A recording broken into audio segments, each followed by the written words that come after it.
Salahkah kerajaan perpaduan mengikut acuan masyarakat Malaysia?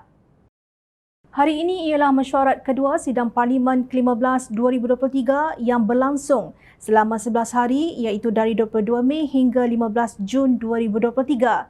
Pada paginya, Perdana Menteri Datuk Seri Anwar Ibrahim menjawab soalan ahli parlimen pada waktu pertanyaan-pertanyaan menteri MQT.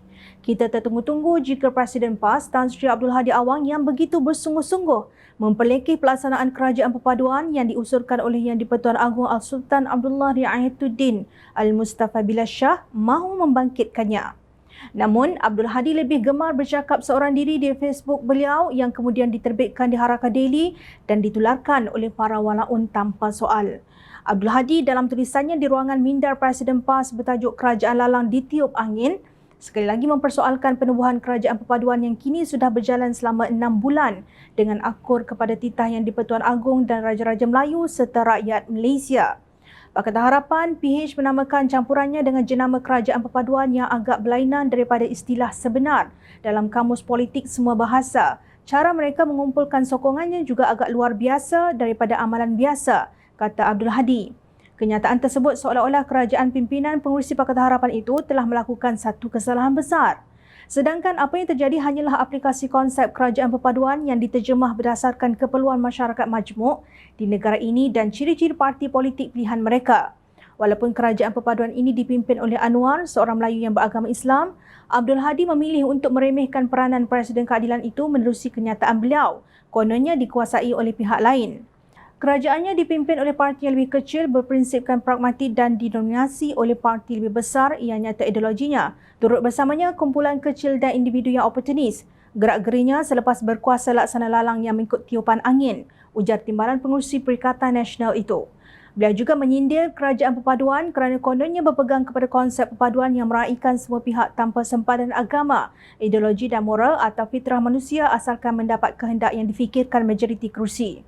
Mereka mengheret rakyat apabila berpegang kepada falsafah Pak Pandir yang menyebarangi anak sungai dengan meniti kayu reput yang dilalui oleh semut yang berjuta ramainya, atau kaedah politik ciptaan barat yang berpegang kepada matlamat menghalalkan cara, dakwa Abdul Hadi.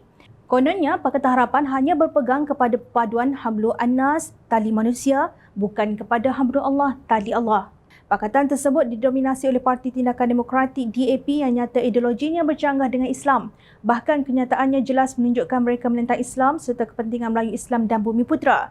Malah pakatan itu turut disertai oleh parti-parti yang pragmatik tanpa ideologi tempelaknya. Abdul Hadi melihat seolah-olah kerajaan perpaduan cacat kerana dipimpin oleh ketua yang partinya Keadilan hanya menang 31 kerusi parlimen berbanding dengan DAP yang memiliki 40 kerusi parlimen. Sedangkan pemilihan Anwar sebagai pengurusi Pakatan Harapan dan seterusnya Perdana Menteri Malaysia ke-10 adalah satu penghormatan yang diberi oleh semua ahli komponen kerajaan perpaduan termasuk DAP, UMNO, GPS, GRS dan beberapa parti kecil lain di Malaysia. Beliau juga menyerang pemimpin kerajaan perpaduan secara peribadi walaupun takut menyebut namanya. Termasuk juga kalangan yang tidak bersih kerana telah dihukum kesalahannya dan kalangan yang masih menanti keputusan mahkamah yang diusahakan untuk digugurkan atau dilepaskan kerana pendakwaan kes mahkamahnya dilakukan secara terpilih. Begitu juga kalangan mereka yang sedang menunggu dan kalangan yang mahu menyelamatkan diri kerana kesalahannya atau kalangan oportunis daripada semua pihak, sindirnya.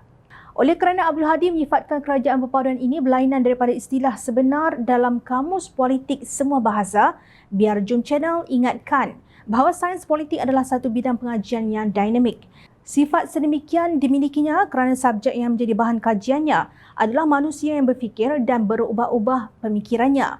Sains politik tidak sama dengan sains tulen. Misalnya, simbol bagi kalsium iaitu bahan yang ada dalam susu ialah Ca. Sementara itu, apabila ia bersebati dengan batu, ia menjadi kalsium karbonat dengan simbol CaCO3. Bahan ini terdapat dalam kapur yang digunakan untuk pertanian. Sampai bila pun bahan ini tetap kalsium karbonat, kecuali ia dicampur dengan unsur lain, maka komponennya akan berubah dan terhasillah bahan lain pula. Berbeza dengan istilah politik yang sifatnya berubah-ubah mengikut takrifan pihak yang menggunakannya. Begitulah juga dengan istilah kerajaan perpaduan, tidak ada mana-mana pihak yang menetapkan bagaimana istilah itu digunakan asalkan ia berfungsi dengan baik sebagai sebuah kerajaan. Di situlah terletaknya keindahan bidang sains politik yang tidak bersifat jumud, walaupun ada pihak yang ingin menyempitkan istilahnya. Juga dari segi prinsipnya, Dalam kerajaan perpaduan itu terdapat gabungan parti-parti politik yang memenangi pilihan raya tidak kira berapa banyak mahupun apa ideologi mereka. Kelakar sungguh apabila Abdul Hadi membangkitkan aspek moral pemimpin kerajaan perpaduan. Sedangkan satu dunia tahu 3 orang pemimpin Perikatan Nasional yang dianggotai PAS termasuk pengerusinya juga sudah berstatus kluster mahkamah. Dengan nada penuh prasangka, Abdul Hadi menggambarkan bahawa kerajaan Pakatan Harapan sentiasa bergolak dan tiada perpaduan. Maka bagaimana kemampuannya untuk menghadapi masalah negara yang lebih besar dan masalah antarabangsa yang mencabar? Soal Abdul Hadi. Demikian Abdul Hadi tenggelam dalam delusinya. Kemarin, Anwar Ibrahim memberitahu Dewan Rakyat bahawa pelaburan langsung asing FDI telah mencurah masuk sebaik sahaja kerajaan perpaduan dibentuk dan dijangka memberi limpahan ekonomi kepada rakyat Malaysia. Beliau berkata demikian ketika menjawab soalan daripada Ketua Pembangkang Parlimen Malaysia, Datuk Seri Hamzah Zainuddin. Pelaburan diluluskan bagi suku pertama 2023 adalah sebanyak 71.4 bilion ringgit iaitu peningkatan 60% ketimbang suku pertama tahun lalu. Pelaburan digital berkualiti dari Amazon Web Services 25.5 bilion ringgit menjelang 2027 dan Tesla dalam kenderaan elektrik. Perjanjian Gili Proton lebih serius, projek di Proton City, begitu juga Rongsheng Petrokimia di Johor. Ekonomi mencatat pertumbuhan 5.6% suku pertama, ini lebih tinggi daripada Indonesia 5%, China 4.5% dan Vietnam 3.3%. Ini juga lebih kukuh daripada unjuran Bank Negara Malaysia sebelumnya. Kadar pengangguran juga menurun ketimbang suku keempat tahun lalu, tegas Perdana Menteri. Nah, itulah hakikat yang cuba dinafikan oleh Abdul Hadi yang rekod kedatangannya di Parlimen pada penggal lepas amat buruk dan memalukan. Justru Jom Channel petik kembali hadis yang digunakan oleh Abdul Hadi untuk menyokong hujah dangkalnya supaya para penyokongnya memikirkan dengan sejujurnya siapakah yang hari ini tidak mendapat keridaan Allah Subhanahu Wa Taala. Sesiapa yang mencari keridaan Allah dengan dimarahi oleh manusia, nescaya Allah meredainya dan akhirnya Allah jadikan manusia meredainya juga. Sesiapa yang mencari keredaan manusia walaupun dengan kemurkaan Allah, nescaya yang dimukai Allah dan Allah jadikan manusia memarahinya juga. Riwayat Ibn Hibban dalam sahihnya nombor 276 dan Al-Tirmizi nombor 2414. Semoga kita semua menginsafi kebesaran kuasa Allah Subhanahu Wa Taala yang rancangannya hari ini sukar diterima oleh para penunggang agama.